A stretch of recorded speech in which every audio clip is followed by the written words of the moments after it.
कपडा आणायला पाठवणं सुद्धा दुःखदच गोष्ट असते.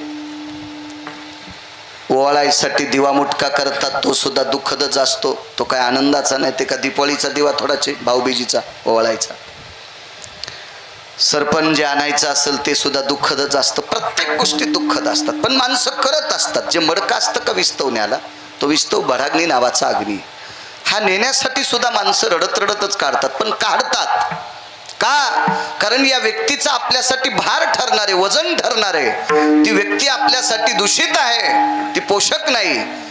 माणसाची जीवन यात्रा ज्या वेळेला याच्यातला दिवा मालवत असतो, प्रेतात रूपांतर झालं की आतमध्ये जे जीवाणू आहेत ते विषाणूच्या रूपात बदलत असतात.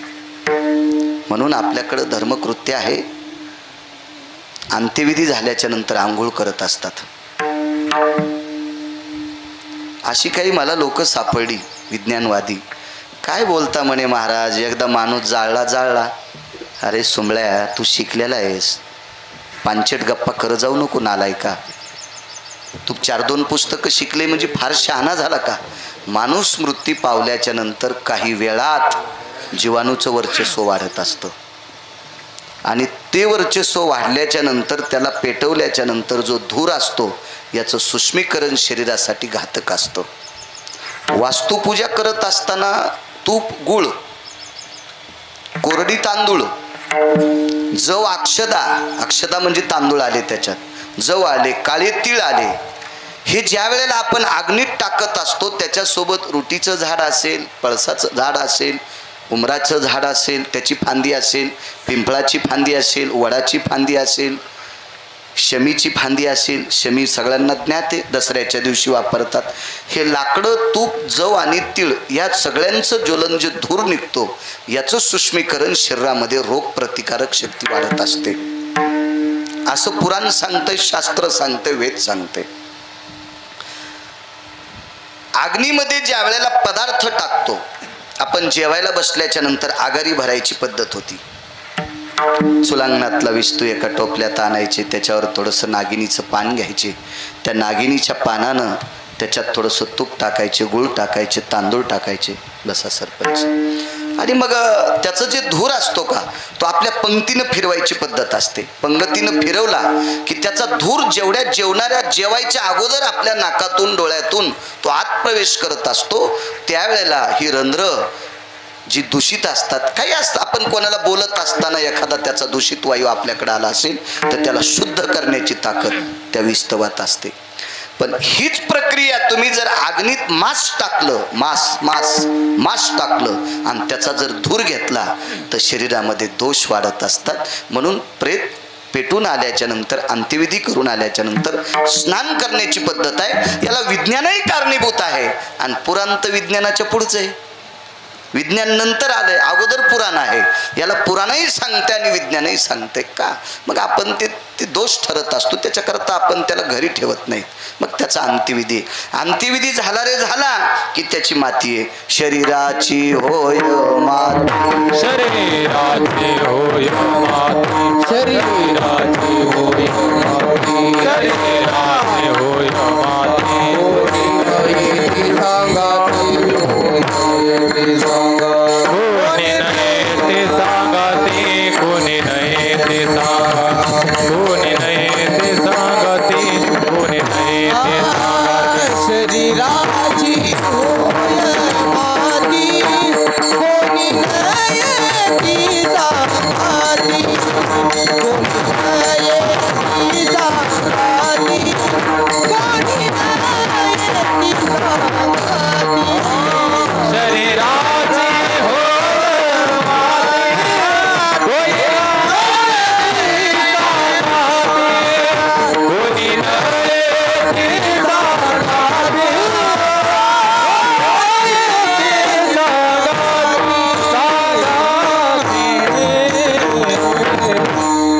माती ठरलेली आहे शरीराची. सज्जनांनो, झाला प्रेतरूप शरीराचा भाव, लक्ष्यला ठाव स्मशानीचा. बंगला किती कोटी रुपयाचा आहे पाहत नाही, त्याचे किती बंगले ते सुद्धा पाहत नाही, त्याला घरात नाहीत पेटवत. लक्ष्यला ठाव स्मशानीचा. रडती रात्रंदिवस काम क्रोध माया. आपल्या घरातली जी व्यक्ती गेली का, त्या व्यक्तीनं जी आपलं सुखसोयी आपल्याला देत होती ते काम माणसाला रडायला लावते. त्या भावना रडायला लावत असतात. मनती हाय हाय यमधर्म. मला असं वाटतंय तुकोबारायांनी हे कडवं अधिकारी लोकांसाठी वापरलं असावं. आपण मेल्याच्या नंतर यम हाय हाय कशाला करील, आणि काय त्याचं एवढं मोडून पडलंय आपल्यासाठी हाय हाय करायला. आपली पात्रता तरी काय आहे, योग्यता तरी काय आहे, लायकी तरी काय आहे, अधिकार तरी काय आहे, वैचारिक पातळी तरी आपली किती मोठी आहे, आपल्या वाचून जगात राहिलं तरी काय. आपल्यासाठी यम हाय हाय करत नाही. यम हा अधिकारी लोकांसाठी हाय हाय करतो की एवढी लोक जातात कशी. त्याच्यावरचे एक दोन मुद्दे तुमच्या पुढे मांडतो. तत्पूर्वी मोठ्या श्रद्धेने, मोठ्या अट्टहासाने, मोठ्या असीम प्रयत्नाने आजचा हा उदक शांतिविधीचा कार्यक्रम आहे. स्वर्गीय वैकुंठवासी सौभाग्यवती चंद्रकलाबाई नामदेवराव मुंढे ह्या विश्वाच्या मालकाच्या सानिध्यात विलीन झाल्या. श्रीयुत नामदेवराव तुकारामजी मुंढे हे त्यांचे पती आहेत. मंचकराव असतील, संतरामजी असतील आणि श्रीकृष्णराव असतील. हे या माऊलीच्या पोटी सुपुत्र जन्माला आले. मला वाटते कन्या सुनंदाताई ह्या त्यांच्या कन्या आहेत. अशा 4 अपत्यांना ज्या माऊलीने जन्म दिला, हे लोकातली यात्रा संपली, त्यांना जावं लागलं. सज्जनांनो, ज्या वेळेला आपल्या आयुष्याचा करार संपत असतो त्या दिवशी इथे थांबता येत नाही. मी पुराणात एक प्रसंग पाहिला. काशी नरेश नावाचा एक राजा होता, फार मोठा राजा. काही राजांची बरोबरी हल्लीच्या राज्यात मोजता येत नसती.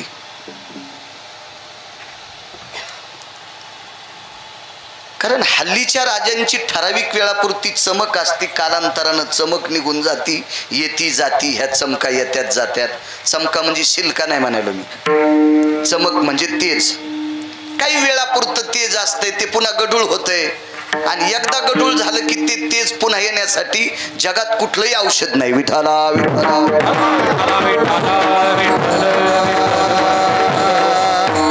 काशी नरेश हा काशी नरेश आहे, फार मोठा राजा. त्याला अजून एक विशिष्ट प्रकारचं नाव आहे. पुराणात शोधा, देव तुमचं चांगलं करेल. चांगलं शोधण्याचं काम करत जा.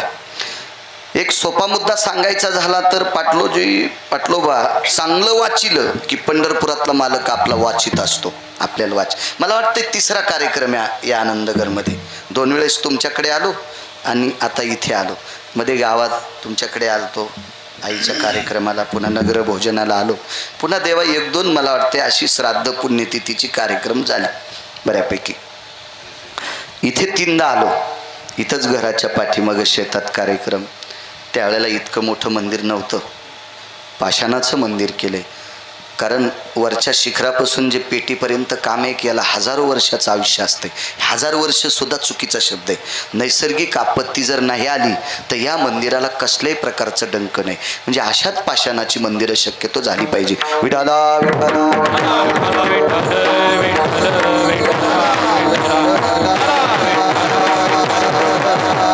काशी नरेश नावाचा राजा आहे, फार अधिकारी राजा.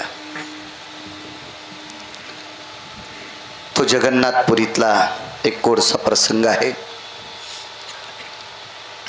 आणि काशी नरेश ह्याचे मित्र जगन्नाथपुरीतले राजे, मला वाटते ओडिसामध्ये येते ना ती जगन्नाथपुरी. मी काही पाहिली नाही, पण मला पुराण वाचायचा नाद त्याच्यामुळं माहीत आहे. मग तिथले फार मोठे एक सात्विक सदाचारी पुण्यशील राजे होते. या राजाचा नियम होता, भगवान जगन्नाथाला नैवेद्य ठेवल्याशिवाय तो कुठलंही काम करत नव्हता. त्याचं नाव राजा. त्याचं नाव राजा. काळ्या पिशव्याच्या जास्त नादी लागत असेल त्यांना राजे नाही म्हणता येणार, पुराणातले तरी म्हणता येणार नाही, असा धर्मवृत्तांत आहे. भगवान जगन्नाथ 4 धामापैकी एक धाम येतो, जगन्नाथपुरी धाम. एक धाम आहे. बऱ्यापैकी जगन्नाथपुरी केलेली वयोवृद्ध तपोवृद्ध माणसं माझ्या पुढे बसलेली आहेत. अशा जगन्नाथाला रोज सकाळचा नैवेद्य कशाचा होता माहिती आहे? गावरान तुपात पोळी नव्हती, शिरा नव्हता, काजू बदाम पिस्ता नव्हते, खिचडी होती तांदळाची. आणि जगन्नाथ भगवंताला तांदळाची खिचडी, भाताची आपण खिचडी, हा नैवेद्य सोन्याच्या ताटात असायचा. तो नैवेद्य सोहळ्यात केला जायचा देवबाप्पा. त्या राजाच्या सानिध्यात काही भूदेव होते आणि ते अनुरागी लोक होते. वेदोक्त, शास्त्रोक्त, पुराणोक्त अशी भूदेव ब्राह्मण होती. आणि ते सोहळ्यात स्वयंपाक करून सुवर्णाच्या ताटात ते पात्र झाकलेलं आणि जो नैवेद्य घेऊन जात आहे त्याच्या पायात चप्पल बूट नसतं. नैवेद्यासाठी जे पाणी आणायचं का त्याच्यासाठी सुद्धा चप्पल घालता येत नाही. नाहीतर बूट घालून जर पाणी आणलं असेल, नैवेद्य सोहळ्यात जरी केला असेल तरी ते सोहळं होऊ शकत नाही. हा, त्याला काय होऊ शकते ते पण सांगत नाही. विठाला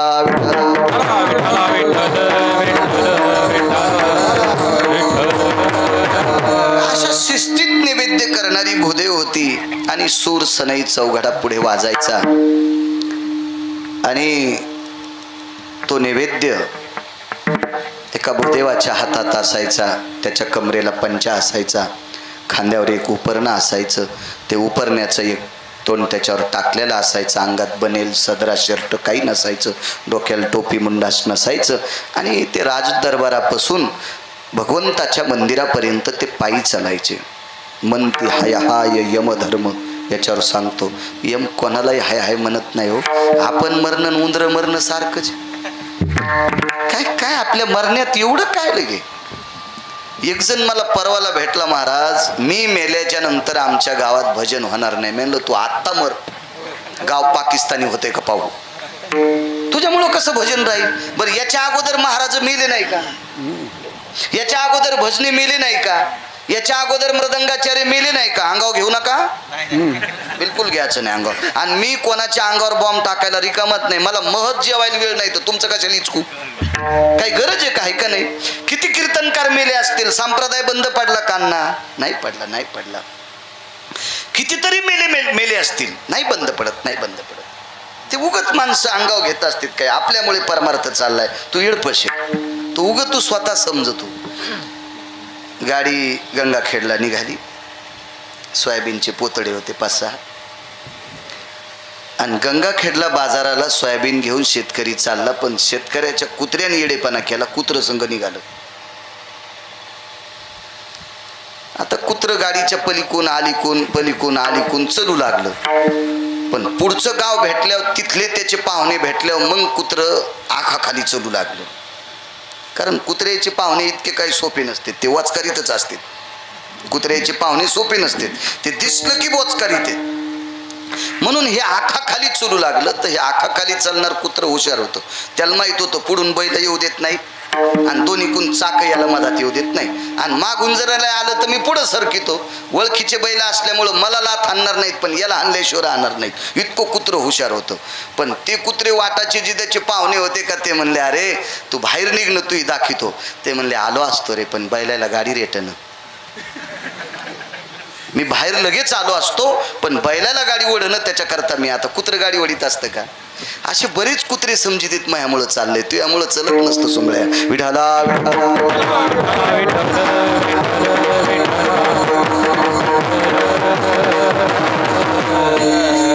सगळे कीर्तन धरून तुमच्या गावात 9 बाऱ्या आलो. तुम्ही पाकिट देऊन तुम्हाला माहिती आहे का नाही काय माहित किती बाऱ्या आलो, पण मला माहिती आहे मी 9 बाऱ्या आलो. तर असे किती गाव असतील मला सांगा त्या गावात मी गेलो. उद्या जर गिरगावकर मेला तर कीर्तन परंपरा बंद होती का? असं समजायचंच नाही गिरगावकरांना मी गाडी खालचं कुत्र आहे म्हणून. असं समजायचं नाही. तसं तो मला भेटला म्हणे महाराज माझ्यामुळे. अरे नसते राहत, तू येडपट आहेस की काय? म्हणलं येडा आहेस की काय? तो राजा मोठ्या वैभवात नैवेद्यावर आबदागिरी धरून चलत होता. नैवेद्य भूदेवाच्या हातात आहे, वरी आबदागिरी आहे. आता सुरसने राजा येतो. नैवेद्य ठेवायचा, तुळशीचं पान त्या नैवेद्यावर असायचं. म्हणती हाय हाय यमधर्म. याच्यावर बोलतोय आपल्यासाठी काही नाही. तो मोठ्यांचं वाक्य आहे ते. कोणत्याही अभंगातले कडवे आपल्यासाठी लावून घ्यायचेच नाही. हल्ली काय होतं माहिती आहे का, एखादा माणूस मेला की लगेच उद्या तिथं एक टीप लावल्या जाती, गेली दिगंबर विश्वर विभूती, राहिल्या त्या कीर्ती जगा माझी. अरे ते मेल्याच्या नंतर बायको सुद्धा त्याला कदरली होती सोमळ्या, आणि त्याच्यासाठी ते वाक्य टाकल्यावर तुला यम इतका हानीन, तू इंचभर जागा ठवाचा नाही लाल करायची. कोणासाठी गेले दिगंबर कसं म्हणता येईल? मला वाटतंय म्हणणाऱ्यालाच नरकात टाकील देव. विठाला विठाला विठ्ठला विठ्ठल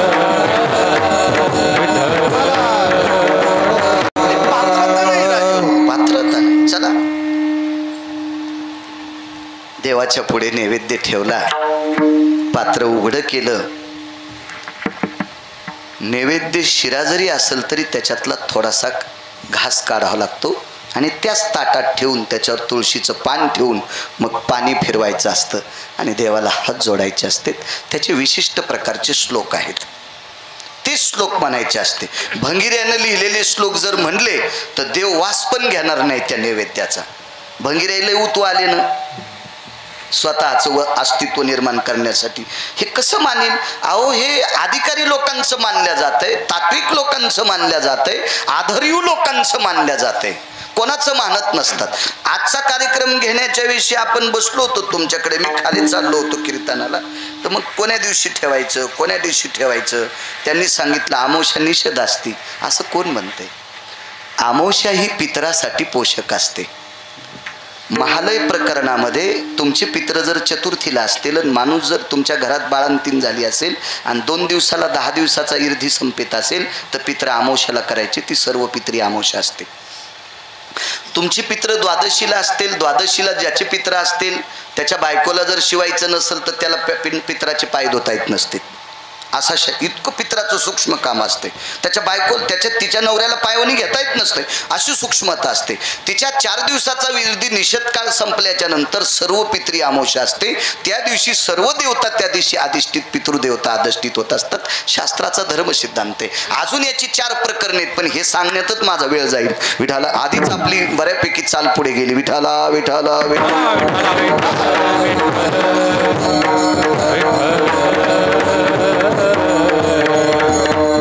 आणि शास्त्र त्या माणसानं पाहिलं पाहिजे किंवा बोललं पाहिजे त्याला शास्त्रातलं थोडंसं कळतंय, ज्याला पुराणातलं थोडंसं कळतंय, ज्याला वेदातलं थोडंसं कळतंय. हे जे बिनबुडाचे शास्त्र वेद पुराण सांगणारी लोक आहेत का, यांची फार काय असा सुळसुळाट झाला, फार सुळसुळाट झाला. आणि काही पण म्हणायचं असतं. प्रेत आडवं गेल्याच्या नंतर लेकरांना मागे घ्यायचं असं कोण सांगतंय? उलट प्रेत खांद्यावरलं पाहिल्याच्या नंतर कोण्या जातीचं बघायचं नाही, मान वाकवायची असते. प्रेता नमस्कारे तथा जीवात्मा भय जायतो त्यागायाम यत सर्वायाम शिरसायम हृदयस्तु पार निर्जायते नैवम गिरगावकर लिखितम. हे पुराण आहे, हे वेद आहे, हे शास्त्र आहे. प्रेत कोणतं निषेध आहे? जळतं प्रेत. जळत्या प्रेताला कधीच नमस्कार करायचा नाही. आपल्याकडे राजकीय क्षेत्रातला एखादा व्यक्ती जर मृत्यू पावला आणि त्याच्या अंत्यविधीला जर राष्ट्रपती आले, पंतप्रधान आले आणि तो राजकारणी 25-30 वर्षाचा असेल, तो जर मृत्यू पावला आणि त्याच्या अंत्यविधीला पंतप्रधान आणि राष्ट्रपती जरी आले तर पुष्पचक्र ठेवून त्यांना मान वाकावं लागत असते आणि मागे न पाहता 4 पावलं तसंच पाठीमागं सरकत जावं लागतंय. कारण प्रेताचा आदर करावा लागत असतो. हा कधी? पेटवायच्या अगोदर. पेटविल्याच्या नंतर राष्ट्रपतीचं जरी प्रेत असेल, ते जरी जळत असेल, त्याला पण नमस्कार करायचा नाही असं पुराण सांगतंय. विठाला विठाला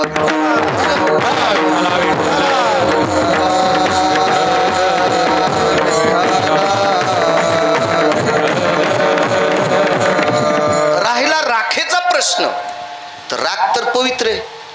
एकदा भडाग्नी नावाचा अग्नी लागल्याच्या नंतर राख इतकी पवित्र होत असते, त्या पवित्रतेच्या बाबतीत देहूतल्या मालकांनी शेवटच्या कडव्यात बोलावा. तो कम्हेने रक्षा झाली आपे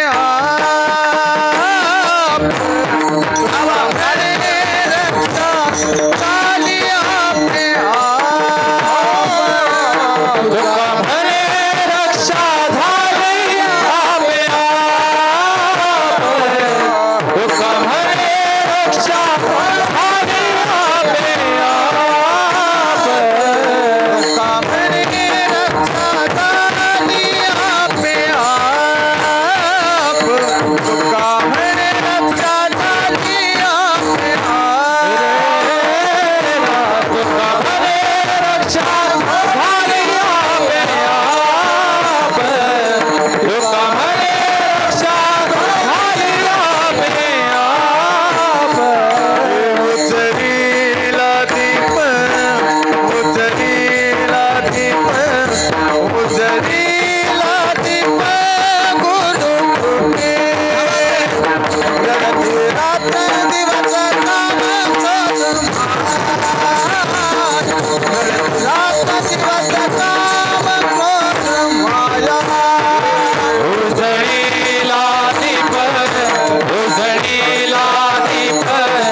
उजळीला दीप गुरु कृपे.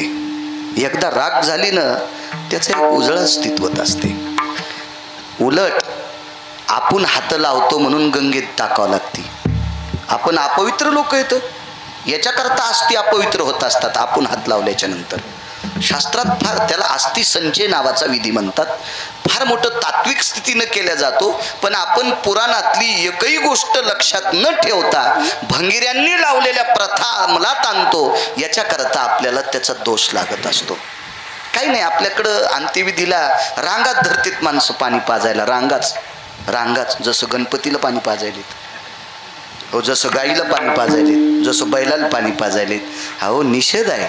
आपल्यापेक्षा कमी वयाचा 1 दिवसानं जरी व्यक्ती गेला असेल, मुलं सोडून 1 दिवसाचा जरी कमी वयाचा आपल्या व्यक्ती गेला असेल तर मशानभूमीत आपल्याला बेलानं पाणी पाजण्याचा तिळमात्र सुद्धा अधिकार नाही असं पुराण सांगतंय.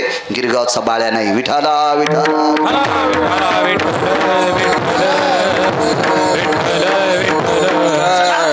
भगवान विश्वनाथाला खिचडीचा नैवेद्य ठेवला. इथपर्यंत आलतो ना, नैवेद्य ठेवला. आणि तो राजा होता, फार श्रद्धेने विनवणी करायचा. आणि देवाला विनवणी केल्याच्या नंतर मग तो पडदा लावण्याची पद्धत असते. पडदा लावायचा आणि मग बाहेर बसायचा हात जोडून मान खाली करून. मग 5-4 मिनिटं बसल्याच्या नंतर पडदा उघडला जायचा आणि मग तो नैवेद्य राजा घरी न्यायचे. आणि राजा मग तो नैवेद्य घरातल्या सगळ्या लोकांना किंवा त्याच्यातला काही जो खिचडीचा भाग होता तो बाकीच्या बाहेर खिचडीचं एक पात्र असायचं त्याच्यात तो टाकायचा. मग सगळ्याला जगन्नाथपुरीमध्ये तो खिचडीचा नैवेद्य त्याच्यातला सुद्धा एक भाग काही अंतरावर एका डोंगरावर टेकला जायचा आणि तिथे पक्षाच्या रूपात, पक्षतीर्थ नावाचं तीर्थ आहे. आणि मग तो ते एक विशिष्ट प्रकारचा दिवस असतो. तो कोण्या दिवशी नाही, त्या दिवशी तो खिचडीचा नैवेद्य, तो वेगळ्या पुराणातलं चरित्र आहे. तिथं मग पक्षाच्या रूपात जगाचे मालक यायचे, त्याला पक्षीतीर्थ म्हणतात. विठाला विठाला.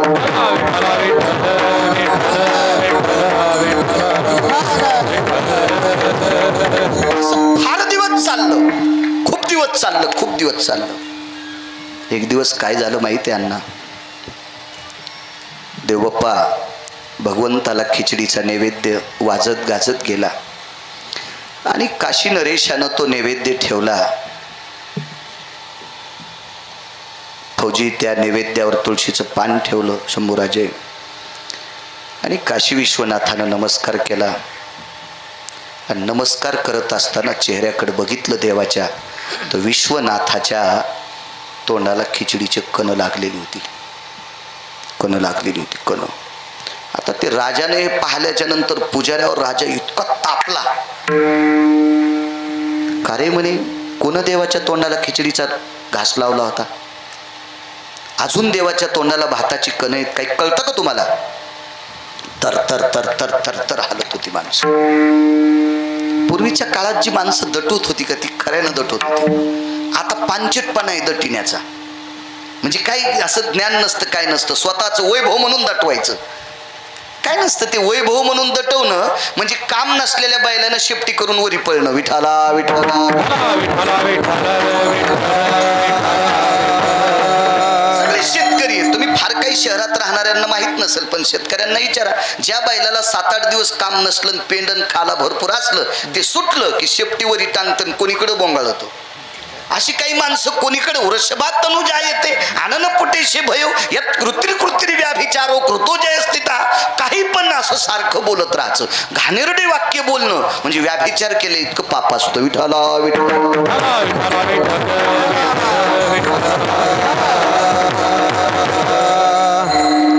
राजाने विचारलं, का रे असं काय? पुजाऱ्याने सांगितलं, मालक आतमध्ये नैवेद्य फक्त तुमचाच येतोय. ते सुद्धा नैवेद्य तुमच्या वाड्यात सोहळ्यात केला जातो. नैवेद्य तुमच्या समोर टेकला जातो. फार काही झालं तर ताट असं देवाच्या जवळ धरल्या जातं आणि पुन्हा टेकल्या जातं, पण तोंडाला खिचडी लावल्या जात नाही. राजानं सांगितलं, तुम्ही लावली नाही त्या अर्थी ओठाला खिचडीचे कण लागले कसे? निकषांती 5व्या दिवशी निर्णय लागला. गावातल्या कडेला एक म्हातारी झोपड्यात राहती आणि म्हणे तिचा नैवेद्य विश्वनाथ खातो. जगन्नाथपुरीतले मालक जगन्नाथ भगवान विश्वनाथ नैवेद्य खातात तिचा. राजाला शंका आली, म्हातारी आणा धरा, कुठे बघा बघा ती म्हातारी, कोण म्हातारी, कसं शक्य, काय शक्य. बऱ्यापैकी लोक चर्चा करत होते. राजानं सांगितलं एखादी चर्चा होत असते, ती जर बहुचर्चित असेल तर काहीतरी त्याच्या पाठीमागं कारण असतं, आपण शोध घ्या. आणि म्हातारीला आमंत्रित केलं. त्यावर ती म्हातारी लटलट लटलट कापत होती. गरीब म्हातारी, झोपड्यात राहणारी म्हातारी राजाच्या दरबारात उभं केल्याच्या नंतर ती लटलट कापत होती. राजाने विचारलं, माय माय शब्द वापरला. बाई, एका ठिकाणी राजा त्याच्या तत्वावर थोडासा रागाने बोलला होता, कारण ही मोठी माणसं त्यांचं ते वैभवात बोलत असते ती लोक. हे माय, देवाला खिचडी चारतेस? हो म्हणे. देव तुझ्या हातानं खातो? हो. कधीपासनं? 22-23 वर्ष झालं. देवाला खिचडी खाऊ घातल्याशिवाय मी जेवतच नाही. राजानं सांगितलं, देवाला नैवेद्य दाखवते का खाऊ घालते? तिने सांगितलं, नैवेद्य दाखवत नाही, मी खाऊच घालते. काय बोलते म्हणे ही. राजवैद्य आमंत्रित केले. राजवैद्य, राजवैद्य म्हणजे आपल्याकडे जसा फॅमिली डॉक्टर असतो ना, तसा राजाचा एक स्वतंत्र वैद्य असतो, तो राजवैद्य आमंत्रित केले. आणि सांगितलं, हिची तपासणी करता का तुम्ही? ही बरळते, हिला काही आजार आहे का? हिचा डोक्याचा काही आजार आहे का? हिला काही कळतंय का? काही परिणाम झालाय का? शोध घ्या बरं हिचा राजवैद्याने. तर राजवैद्याचा चेहरा पाहिल्याच्या नंतर राजवैद्यानं सांगितलं, व्याधी नैवस्थितेषु, हिला एकही प्रकारची व्याधी नाही, आणि त्यातली त्या डोक्याची तर नाहीच. डोक्याची बिमारी हिला नाही, हिचा मेंदू काही खराब नाही. राजानं सांगितलं, राजवैद्य बोलतो त्या अर्थी खोटं कसं काय? हो म्हणे. बाई, तुला नैवेद्य चारता येईल आमच्या देखता?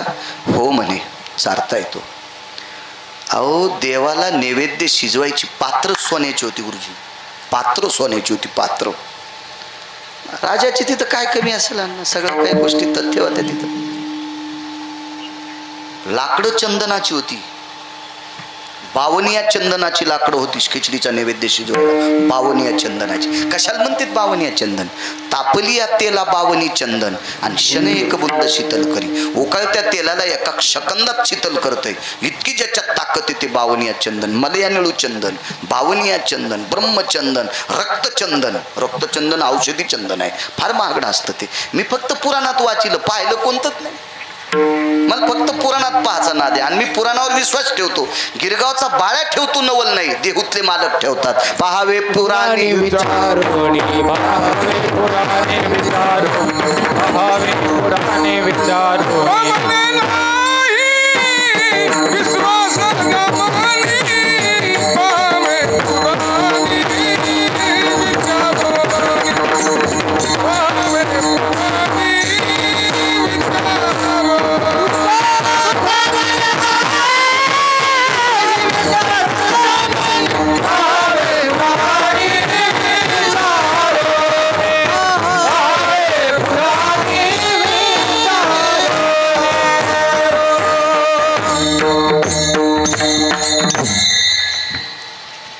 पुराण सांगते. तुकोबराय मानतात त्या अर्थी आपल्याला मानावं लागेल. तांदूळ चांगल्या क्वालिटीचे असतील, ते सोन्याच्या पात्रात तांदूळ आहे, तिथल्या पवित्र तीर्थाचं पाणी आणलंय, चंदनाची लाकडं आहेत. म्हातारी बसायला आसन टाकलं, स्नान केलं म्हातारी, सोहळ्यात म्हातारी. चूल पेटवली देवबाप्पा, पण म्हातारी रडू लागली, रडू लागली. राजाने विचारलं, बाई तू सरळ सांग ना, माझ्या हातानं देव नैवेद्य खात नाही, तू रडते कशा करता? तिनं सांगितलं, महाराज तुम्ही राजे माणसं आहात, बळीवीन शक्ती बोलू नये. मी गरीब झोपड्यात राहणारी गरीब बाई, माझ्या हातानं जगन्नाथ जेवतेत, पण तुमच्या तांदळाचा भात केल्यावर खातील का? मला जरा शंका येते. तुमच्या तांदळाचा भात जगन्नाथ खातील का? मला याची शंका येते. कारण भगवंताला मोठेपण आवडत नाही. तिळ मात्र जरी होया,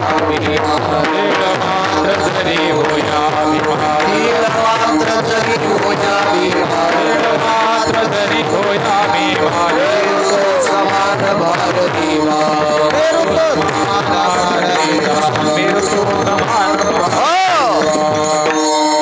तिळाईचा अभिमान जमत नाही. तुम्ही वैभवशाली लोक आहेत, आपलं नाही घेणार तेव.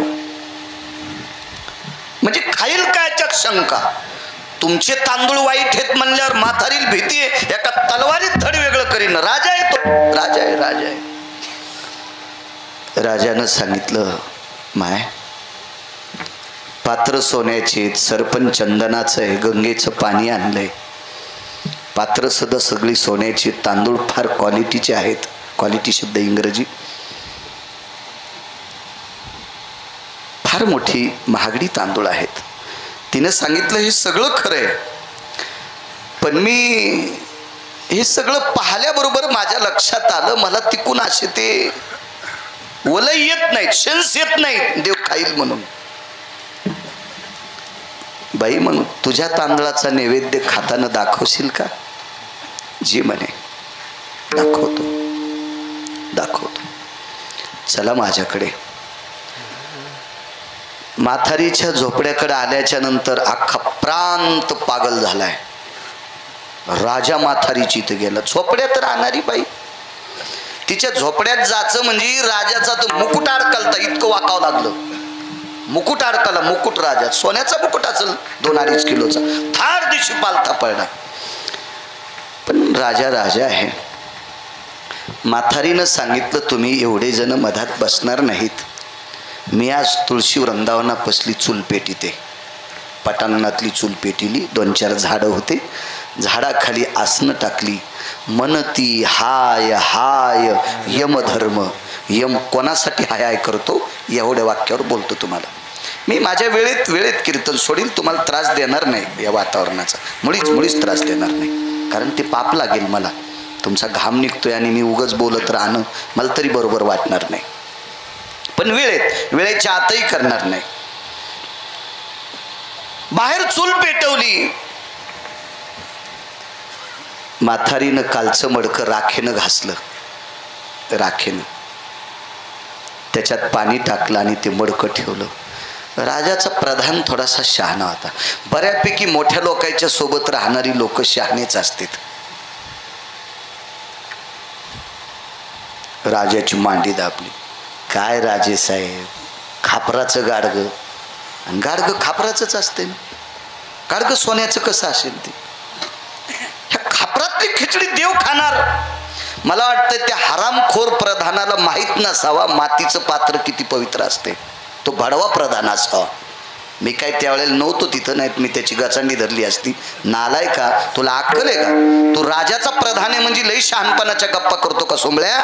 मृतिका पात्रो सर्व पात्राम पवित्र. हा मातीचं पात्र सगळ्या पात्रात पवित्र असतं, त्याच्या इतकं पवित्र काहीच नाही. म्हणून तर 14 बाऱ्या लागत गाडगं. मी सांगितलं होतं गावातल्या कीर्तनात, आता पुन्हा नकोय. म्हणून 14 बाऱ्या गाडगं लागते. 1000 कोटीवाला जरी मेला तर इस्तू सोन्याच्या गुंडीत नेत नाही. आणि नेला असता लोकांनं मसन वाट्यात पण टिकी दाखिल्या असत्या पैशावाल्यानं. आमचा मेल्याच्या नंतर आम्ही सोन्याच्या गुंडीत इस्तू नेला. नसतू जमत सोंबळ्या. दाखिल्या असत्या का नसत्या टेकी पैशावाल्यानं? हो. पण तिथं टेक चलतच नाही. 5 कोटीचं घर बांधा, वास्तुपुरुष मातीच्याच बोळक्यात ठेवावा लागतो. वास्तुपुरुष सोन्याचा असतो, पण वास्तुपुरुष मात्र मातीच्याच बोळक्यात ठेवावा लागतो. इतकं मात्र जपावंच लागते. तेव्हा तुम्हाला एक माहीत असेल, मी त्या कीर्तनात सांगितलं होतं, आपल्याकडं नवरदेव नवरीच्या कानामध्ये इथे गोत्रो भिन्न अति भयस्थिता अति जायते नाम ते मडकाचं त्याच्यात हळकुंडन सुपारी टाकते तन कानात वाजते. वृष्णिरोर भयस्थित होती मत्कुंभा हरिद्राय सर्वस्थित होयती यस गोत्रे भिन्न गोत्रे भयस्थिता अति जायते. असं इतके वेळ वाजित नसते. तिथं देवबापाला कुठं टाईम आहे? आणि जरी देवबापाला टाईम असला तर त्या भंगिऱ्याला कुठं टाईम आहे? त्या नवरदेव नवरीला कुठं टाईम आहे? आता मी त्यावेळेला कर्मकांड करायचो, त्यावेळेला नवरदेव कानात म्हणायचा जरा भोयट्या आवात आऊत हाना. भोयटे आऊत कळालं तुम्हाला म्हणजे पटकन उरका. म्हणजे असे कानात सांगणारे नालायक लोक आहेत ना, त्यांना त्या पूजेला सुद्धा जास्त वेळ बसा वाटत नाही. अशी काही लोक आहेत. चला, ते प्रधान हसू लागलेला आहे. राजानं सांगितलं आपल्याला नैवेद्य देव खातो का हे बघायचं, तू शांत बस. म्हातारीनं खिचडी शिजवली, गाडग्यात शिजवली आणि वाढायला सुद्धा गुरुजी गाडगच होतं हो, गाडगच होतं, परळ होतं, असं आपण त्याला झाकणी परळ म्हणतो. त्याच्यात खिचडी रिचवली. म्हातारी किती हुशार होती सांगू तुम्हाला. आपल्या संस्कृतीमध्ये एकादशी ओघळता एकाही दिवसाचा नैवेद्य तुळशीचं पान टेकल्याशिवाय देव स्वीकारत नाही. फक्त एकादशीच्या फराळावर मात्र तुळशीचं पान ठेवत नसतात, असं त्याचं शास्त्र आहे. बाकी सर्व नैवेद्यावर. मग त्याच्यात महाशिवरात्री आली, गोकुळाष्टमी आली, ह्या 5 पर्वण्या आल्या ना त्याच्यात, ह्या 24 एकादशी आणि 5 पर्वण्या. बाकी आपण आता सोमवारचा नैवेद्य आपण जेवतो त्यार्थी सोमवारी उपास सोडत असताना त्या नैवेद्यावर तुळशीचं पान असावा, शास्त्र आहे. प्रदोष सोडत असताना तुळशीचं पान असावा, त्याचं शास्त्र आहे. आता काही लोकांना तुळस आवडत नसेल, हा ज्याचा त्याच्या मनाचा भाग झाला. तुळस मुसलमानाला आवडत होती. नामदेवरायचं लग्न तुळशीशिव लागलं नाही आणि नामदेवरायचं लग्न बिदरच्या बादशाच्या दरबारात झालं, म्हणून तुळशी वृंदावन लावल्याशिवाय, तुळस लावल्याशिवाय लग्न लागत नाही आपल्या हिंदू संस्कृतीचं, असं शास्त्र आहे. आता बघा लग्नात तिकडच्या येणी इकडच्या येणी तुळशीला पाणी घालतात लग्न लागताना. कॅमेऱ्यावाल्याचा सगळा कॅमेरा त्याच्याकडेच असतो. ह्या पुन्हा 12 महिने तुळशीला पाहत नाहीत,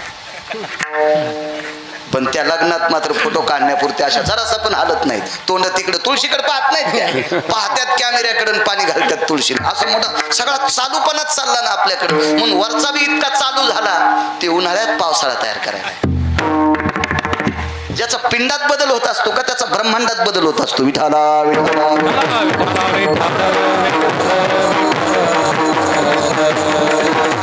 माझा एक मित्र आहे, असा काकडा म्हणायचा की त्याचा काकडा मला पण आवडत होता. सुरेल काकडा असायचा, त्याची पिक्चरच्या गाण्याची चाल नसायची, म्हणजे बोधे बाबाच्या चाली लावायची, अशा चालीत तो काकडा म्हणायचा. पण लाईन गेल्यावर काकड्याला जात नव्हता. लाऊडस्पीकर खराब असल्यावर काकड्याला जात नव्हता. ते म्हणलं काय लोकच ऐकत नाहीत. मी म्हणलं काकडा देवासाठी करायचा का लोकांसाठी? त्याच्या भजनाला काय किंमत आहे, अर्थ नाही त्याला गोष्टीला. आशयाचा पण उता आला ना, विठाला विठाला.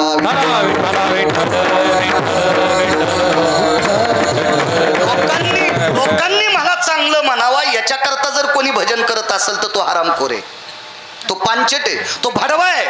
पण देवानी मला चांगलं म्हणावं याच्याकरता जर कोणी भजन म्हणत असेल तर तो वारकरी आहे. विठाला विठाला.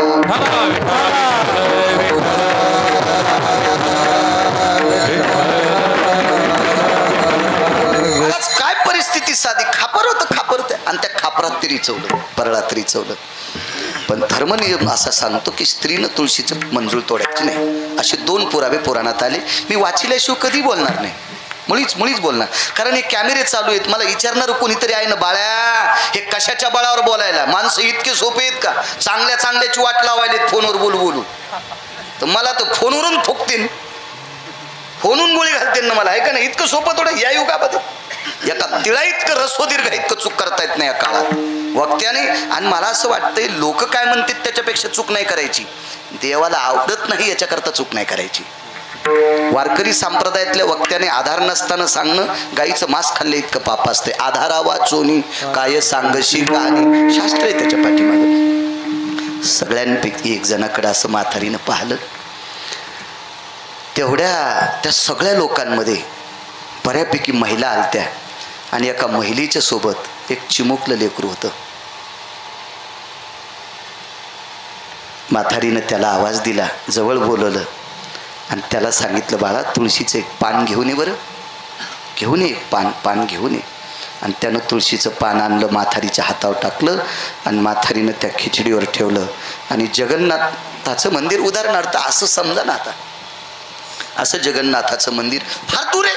म्हातारीचं घर लांब होतं, गावकोसाच्या बाहेर घर होतं. म्हातारीला गावकोसाच्या आत कसं राहत आहे? राजाच्या दरबारात गावकोसाच्या आत झोपड्यात राहणं इतकी हिंमत आहे. झोपडे सगळे गावकोसाच्या बाहेर, झोपडे सगळे गावकोसाच्या बाहेर, म्हणून पहिल्यापासून झोपडपट्टी बाहेरच होती. इतकं तर कळतंय ना तुम्हाला? झोपडपट्टी आत असायची, गावकोसाच्या आत नाही नव्हती ना. याच्यावरून हे तर कळत असताना गिरगावचा बाळ्या खरं बोलायला. विठाला विठाला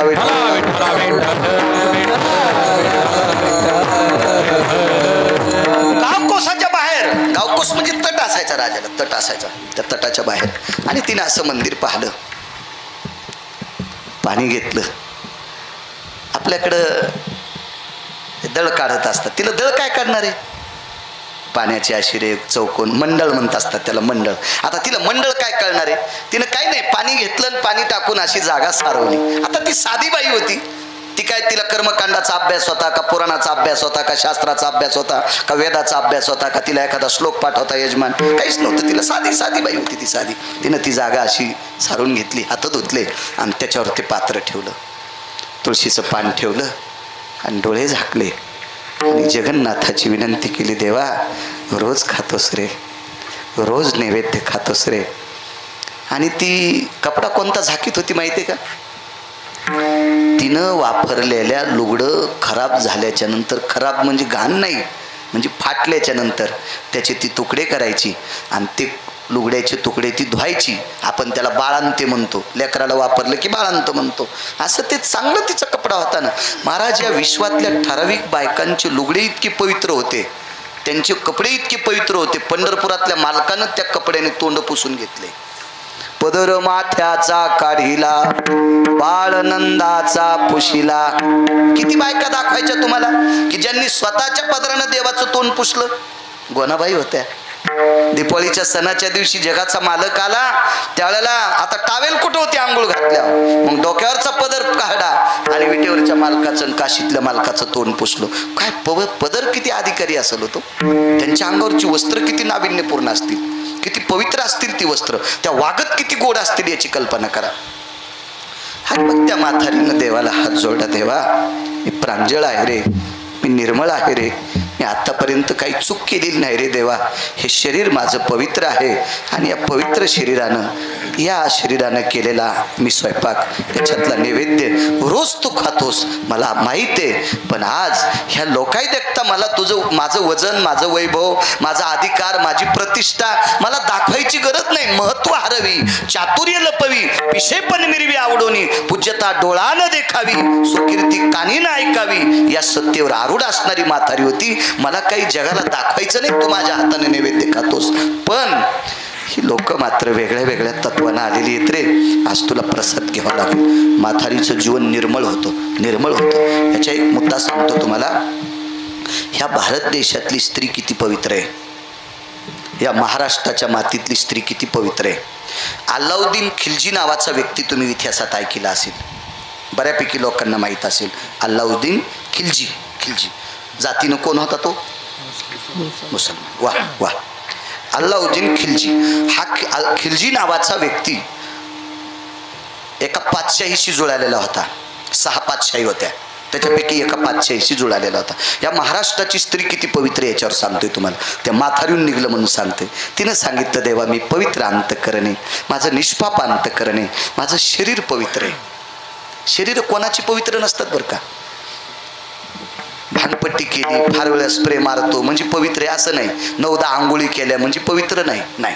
पवित्र होण्यासाठी आतलं पवित्र लागतंय. गवळीयाची ताकपिरे कोण पोरे चांगली. महाराज काय होती ती, शेंबूड खरकटे नाकाशी, साधी लेकर होती ना, पण त्यांचे अंतःकरण गोड होते. शबरीच्या बाबतीत जर विचार केला देवबाप्पा, तर शबरीला असेल का एखादी ब्युटी पार्लर भेटला असेल का, तिला कंगवा तरी भेटला असेल का गुरुजी, कंगवा तरी तिला एखादं सौंदर्य प्रसाधन वस्तू भेटली असेल का, नाही.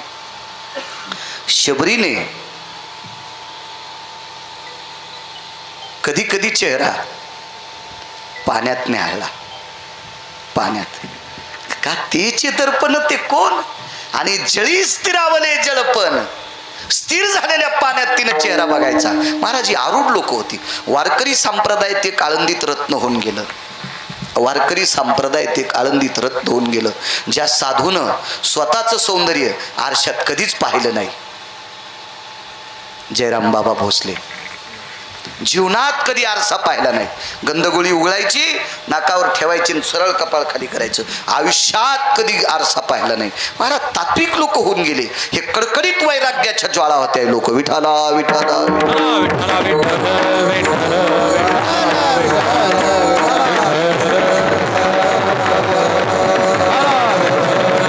आणि हा खिलजी नावाचा म्हातारी किती पवित्र याच्यावर सांगतोय. किती पवित्र म्हातारी. हा खिलजी आणि त्या सुंदर स्त्रीचं नाव होतं पद्मावती. या महाराष्ट्राची, या भारत देशाची स्त्री किती पवित्र आहे त्या म्हातारीहून सांगते. वेळ संपलाय का आपला? नाही ना अण्णा, खोटं बोलायचं नाही. 14 मिनिटं बाकी आहेत अजून. आणि नगरीत आल्याच्या नंतर गावाला वेढा दिला. त्या पद्मावतीचे मालक बसलेले ओसरीमध्ये पडवीत बसलेले. पाहिलं त्यांनी, अंग थरथर करत होतं. त्या प्रांतीय राजाच्या लक्षात आलं की खिलजी आपल्या गावात आलाय. तो राज्य नेण्यासाठी आला नाही, द्रव्य नेण्यासाठी आला नाही, संपत्ती हडप करण्यासाठी आला नाही, आपल्या पत्नीचं स्वरूप सौंदर्य बघण्यासाठी आला नाही. आणि दारात आल्याबरोबर लटलट शरीर कापत होतं. बसण्यासाठी आसन टाकलं, बसलेले आहेत. आतमध्ये गेले, डोळ्याच्या कडा ओल्या झाल्या. धनी, मालक, स्वामी. जुन्या काळातल्या स्त्रिया मालकाला ही उपमा देत होत्या. मालक, स्वामी, धनी, प्राणनाथा. मला वाटतं इतक्या अडचणीत नाही जाता आलं तर मालक म्हणायला काय हरकत आहे? नवऱ्याला मालक म्हणायला काय हरकत आहे? काय नाही, संक्रांतीच्या दिवशी किती गाडगी घेऊन वांदिलस त्याच्यापेक्षा 12 महिने किती नीट बोललीस मला ते सांग. एक दिवस उदो करण्यात देवी प्रसन्न होत नसती. एक दिवस सगळ्या गोष्टी आटापिटा करण्यात सगळ्या गोष्टी प्राप्त होत नाही. महाराज, आता जर किलोभर तूप खाल्लं तर घंट्याला रूप येत असतं का? कसं रूप येईल? 15 दिवसाची काय भाकडे. मालक लग्न हानीत फिरला, मालक नुकती हानीतच फिरला. त्या गाईला वैरण टाकली नाही, गाय वाळून गेली. आणि मग कोणीतरी म्हणलं तुही गाय मग वाळली, मग पेंडीचं पोतच पुढं ठेवलं, फुगूनच मेली. माझं एक मते, तात्काळ केल्यानं देव प्राप्त होतो हे नालायकपणाचं टोक आहे. कुठल्याही गोष्टी ढाळे ढाळे प्राप्त होत असतात, कुठल्या गोष्टी वेळेनं प्राप्त होत असतात. तुम्हाला एक सांगतो, सावकाश पडलेला पाऊस पीक चांगलं येऊ देतो. सावकाश पडलेला पाऊस विहिरीला सुद्धा पाणी देत असतो. अवकाळी पडलेल्या पावसानं तळे लवकर भरत असतात, पण पिकं पण मातीत जात असतात. इतकं मात्र लक्षात ठेवा. विठाला विठा.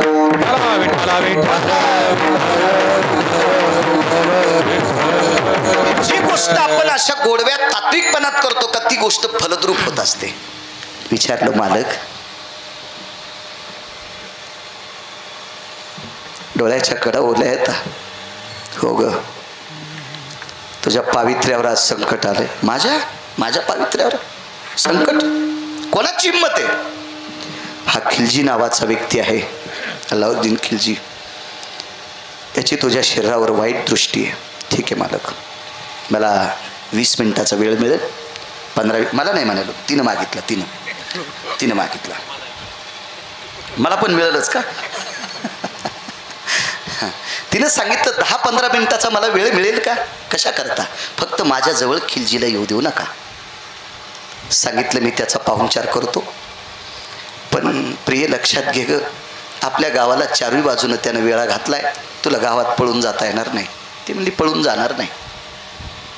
आपल्या वाड्याच्या पडवाड्याच्या बाहेर, ज्याला परसदार म्हणतात, त्याच्या लांब मी जाणार नाही. आणि या पवित्र शरीराला त्या नालायकाचा स्पर्श होऊ देणार नाही. या भारतातली स्त्री किती पवित्र आहे. या देशाची, या महाराष्ट्राची स्त्री किती पवित्र आहे. माझ्या वारकरी संप्रदायाने किती आदर केला. ज्या घरी कुलस्त्रिया, राज्य, राणी व संपत्ती. प्रत्येक कीर्तनात एक वाक्य सांगत असतो मी. प्रत्येक कीर्तनात असं एकही कीर्तन नसेल की त्याच्यात ही संपत्ती सांगितली नाही. आणि राजाने पाहुणचार केला.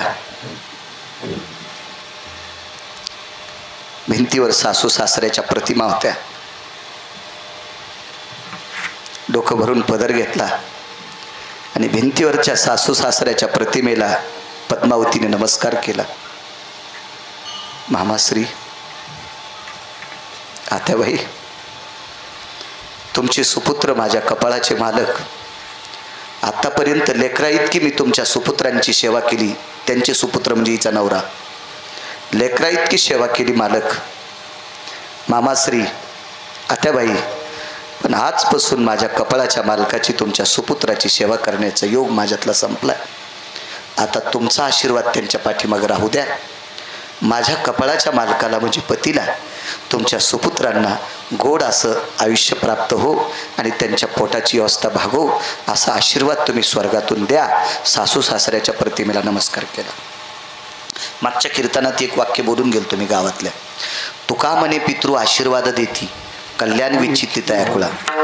अभंग जरी नागपूर प्रतीतला असेल तरी पण या अभंगावर वर्चस्व धर्मभास्कर वक्ते बाबांचं होतं. आता वक्ते बाबांना खोटं म्हणणं म्हणजे काय साधी गोष्ट आहे? ते आधारी आहेत, परमार्थातली महात्मा लोक येतं, आशीर्वाद देत असतात पितृ. आणि सासू सासऱ्याला नमस्कार करून तुळशीला प्रदक्षिणा केली. माय, मी जशी हळदीच्या अंगाने या वाड्यात आले ग, त्या दिवशी तू बहरलेली होतीस. मी हळदीच्या अंगाने ह्या वाड्यात आले त्या दिवसपासून तू बहरलेली होतीस, हिरवीगार होतीस. पण आता मी या वाड्यातून चालले ग, तू अशीच हिरवी राहा, तू अशीच हिरवी राहा, म्हणजे या वाड्यातल्यांना संकट येऊ देऊ नकोस. तुळशीला नमस्कार केला आणि परसदारातून पाठीमागे गेली. आताच्या हल्लीच्या शहरात राहणाऱ्यांना परसदार कळणार नाही, पण परसदार त्याला म्हणतात. मोठ्या वाड्यातून पाठीमागं जात असताना एक दार असायचं, त्या दारातून सरपण, काडी, वळही सुद्धा पाठीमागच असायची. सरपण आणायचे, काडी आणायची, पाण्याची विहीर असायची. कधी कधी मोठ्या लोकांच्या चौकात असायची, पण कधी कधी परसदाराच्या पाठीमागं विहीर असायची. तर त्या पद्मावतीच्या परसदाराच्या पाठीमागं गाईचा गोठा, गाईच्या गोठ्याच्या पलीकडे विहीर होती या हाताला, आणि विहिरीच्या बाजूला सरपण होतं, त्याच्या पलीकडे वळही सुद्धा होती, गाईच्या कडब्याची वैरणीची सोय सुद्धा होती. परसदारातून बाहेर गेल्याबरोबर पहिला प्रणाम गाईला केला. गाईची शेपटी हातात धरली. काय पवित्र स्त्री आहे भारताची, आणि तिनं ती शेपटी आपल्या कपाळावर टेकली आणि गाईला सांगितलं, माय, तू या हिंदू संस्कृतीतलं दैवत आहेस. बाई, तू आतापर्यंत दूध देत होतीस का? आताही दूध देतीस, पण कधी कधी मी तुझ्या दुधाचा जास्त घरातच वापर केला. असं नाही, आल्या गेलेल्यांना मी सगळ्यांना दूध देत होते. पण आता तुला विनंती करते, कपाळाला शेपटी लावली त्या अर्थी तिला कुंखाचं दर्शन घडवलं. आता मी राहणार नाही, मी गेल्याच्या नंतर तू मी आत्तापर्यंत तुझी जर निष्ठेनं सेवा केली असेल तर आहे त्याच्यापेक्षा शेरखान दूध आगाव देशील, की जेणेकरून तुझ्या दुधाने माझ्या पतीची उपजीविका भागेल. गाईला प्रणाम केला. काय पवित्र स्त्री असेल या देशातली. आणि कर्मनो गहनो गती, विहीर सुकलेली होती, विहीर आटलेली होती, विहिरीत पाणी नव्हतं. त्या विहिरीत थोडंसं सरपण टाकलं, काही गवऱ्या टाकल्या, 4-2 पेंढ्या तुझा टाकल्या असतील कडब्याच्या गुरुजी, पेंढ्या पण टाकल्या. आणि तितक्यामध्ये खिलजी चळवळ करू लागला पाठीमागं जायची. हा खिलजी चळवळ करू लागला पाठीमागं जायची. तेवढ्या अवकाशात मालक पाठीमागं आले, डोळ्याला टसटस पाणी आलं. आणि प्रिये, आता कसं करशील ग? पाय परसदाराच्या पाठीमागून उघड्या तलवारी घेऊन माणसं थांबलेत, कसं करशील ग आता? तिनं सांगितलं, मालक, फक्त एकदा तुमचं दर्शन घेऊ द्या. मालक रडत होते आणि बायको हसत होती. नवरा रडत होता आणि बायको हसत होती. सांगितलं, का ग, तुझ्या चारित्र्याची मला भीती वाटते, याच्याकरता मी पुरुष असताना रडतो आणि तू स्त्री असताना हसते. ऐका ना मालक, मी याच्याकरता हसते, मला तुमच्यासारख्या पवित्र पुरुषाचा स्पर्श झालाय, मी अपवित्र पुरुषाला स्पर्श करू देणार नाही, हे माझं ठाम मत आहे, याच्याकरता मी हसते. कसं शक्य आहे ग, तू अन्याय करणार आहे? ऐका मालक, एक अभंग होता, कोणाला पाठ असेल नसेल, पण घरी गेल्यावर तो अभंग वाचा.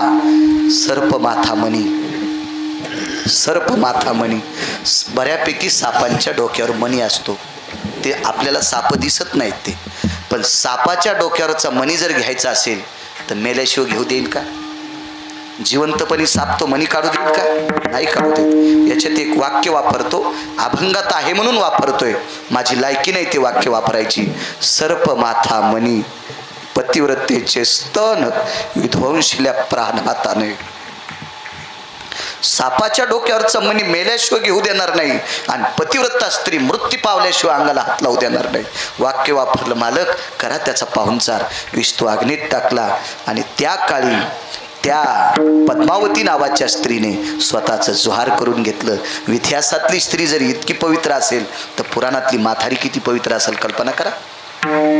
जिच्या हातानं जगन्नाथपुरीतले मालक नैवेद्य खात होते, ती म्हातारी किती पवित्र असेल याचा विचार करा थोडासा. इतिहासातली पद्मावती इतकी जर पवित्र तर ती किती पवित्र. इतकी पवित्र संस्कृती माझ्या भारत देशाची आहे. आणि त्या म्हातारीनं सांगितलं, देवा मी पवित्र आहे, इथपर्यंत आलतो ना, मी पवित्र आहे, आणि पवित्र स्त्रीच्या हातचा नैवेद्य तू का खात नाही? असाच प्रश्न नामदेवरायने देवाला केलता. ज्या वेळेला नामदेवराय देवाकडे नैवेद्य घेऊन गेलते, देवाला स्वतः नामदेवराय म्हणले, केली मी आंघोळ नाही मी ओंगळ, केली मी आंघोळ नाही मी ओंगळ. लांब अभंग, फार मोठा अभंग आहे तो, घरी गेल्या वाचा ना. 5वीच्या विद्यार्थ्याला सुद्धा अभंग सापडतो. आजीनं आपल्या नातवाला म्हणा मला अभंग काढून दे, आजोबानं आपल्या नातवाला मला अभंग काढून दे, पण आपण ते पाहतच नाही. दुसऱ्याच चॅटिंग करायलो आपण. काही दिवसाला आपल्याला इचक्या रोग होईल, असा इचकायचा रोग होईल आणि ह्या इचक्या रोगाचे स्वतंत्र डॉक्टर तयार होतील आणि मग त्यांच्याकडेच हा इचक्या रोग नीट करण्यासाठी आपल्याला जावं लागेल. याच्याकरता हा रोग व्हायच्या आधीच आपण थोडं आटोक्यात आणा. इतकं कोणालाही इचकू नका, चांगलं इचका. देव आपलं वाखानीन. विठाला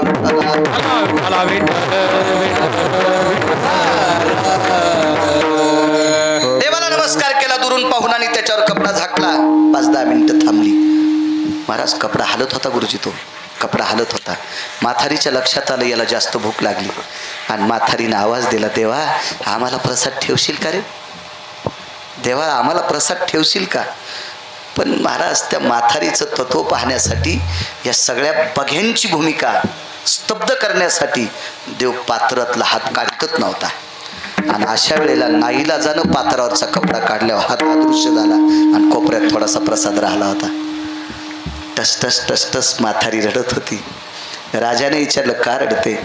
महाराज देव माझी खिचडी खात होता, पण 1 किंवा 2 घास खात होता. आज बऱ्यापैकी खिचडी खाल्ली, हो बऱ्यापैकी खिचडी खाल्ली. त्यावेळेला मंदिरातून पुजारी पळत आलाय. देवाचं तोंड भरलेले. दृष्टांत संपला. महाराज ज्या माऊलीच्या हातानं देव खिचडी खाताय, जगन्नाथ भगवान खिचडी खाताय, महाराज ती गेल्याच्या नंतर मग यम हाय हाय करत होता. म्हणून दुसऱ्या कडव्यात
यमाना हाय हाय करण्यासाठी तितका अधिकारी लागेल. ही स्त्री गेल्याच्या नंतर यम हाय हाय करीत होता. मनती हाय हाय यमधर्म. 5 मिनिटात एक वेगात मुद्दा सांगतो पटलोबाजी. एक पोरगी भिक्षा मागायला गेली गुरुजी. सुंदर मुलगी होती, फार सुंदर. किती सुंदर सांगू. वैकुंठवासी ज्ञानसूर्य रंगनाथ गुरुजी परभणीकर म्हणायचे, ही ज्याच्या दारात भिक्षा मागायला गेली त्याच्या दारातल्या मशालीच्या प्रकाशाला तिचं तेज लाजवीत होतं, इतकी सुंदर होती. गुरुजी सांगायचे. पोरगी होती कोल्हाट्याची. पोरगी कोणाची होती? कोल्हाट्याची पोरगी होती, कोल्हाट्याची. तुम्ही किती किंमत देणार कोल्हाट्याला? कोणाची होती मुलगी? कोल्हाट्याची. सौंदर्य कोण्या जातीची जहागिरी नाही, सौंदर्य कोण्या प्रांताची जहागिरी नाही, सौंदर्य गरिबी श्रीमंतीची जहागिरी नाही. सौंदर्य हे वरच्या मालकानं दिलेलं आहे ना, वरच्या मालकानं. आणि हे जर पुढे प्राप्त करायचं असेल विष्णुभाव, तर त्याच्यासाठी मालकाचा अभंग आहे. अन्नदाने दृढायुषी उदकदाने सदा सुखी मंदिर